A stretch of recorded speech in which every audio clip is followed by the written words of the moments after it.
Salut à tous et à toutes, aujourd'hui je vous parle de Margaret Sanger.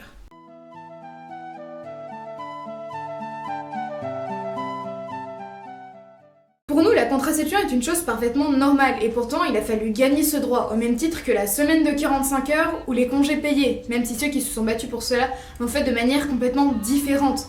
Et pourtant, gagner ce droit ne fut vraiment pas une chose facile. Margaret Sanger est une sage-femme new-yorkaise ayant vécu dans les années 1910. À cette époque, la contraception est illégale et les avortements tout autant. Ainsi, les femmes qui voulaient subir un avortement devaient soit se débrouiller toutes seules, soit passer par un avortement clandestin, ce qui comportait énormément de risques. En effet, les instruments utilisés par ces pseudo-médecins n'étaient pas forcément stériles, ce qui pouvait provoquer une infection ou donner toute autre maladie à la mère, quand ça ne la tuait pas elle-même. Parce que si l'avortement à la base c'est pour tuer un enfant, à cette époque ça tue aussi généralement la mère. Seules les personnes les plus fortunées pouvaient se permettre un avortement dit sécurisé. Margaret Sanger dit rêver d'une pilule qui interromprait une grossesse non désirée.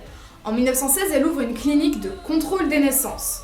Dès le début, elle reçoit énormément de nouvelles patientes. En 1918, elle est arrêtée pour obscénité et écope de 30 jours de prison. À sa sortie, elle part s'exiler un mois en Europe.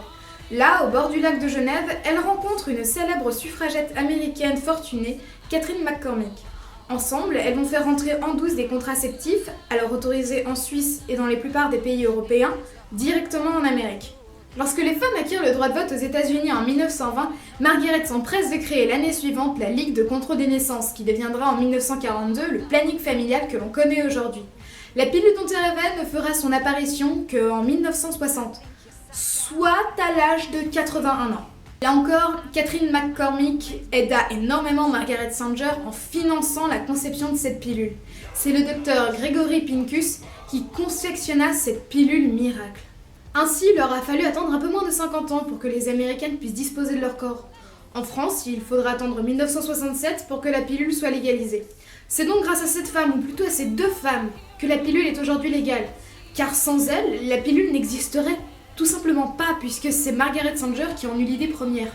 Voilà, c'est tout pour aujourd'hui. Si la vidéo t'a plu, tu peux laisser un petit pouce vert, cliquer sur abonner pour avoir de nouvelles vidéos, la partager avec tes amis, ta famille, tout ce que tu veux, et laisser un commentaire pour me dire de quelle personne ou de quel événement tu aimerais que je parle en particulier. Sur ce, à la prochaine, bye les gens!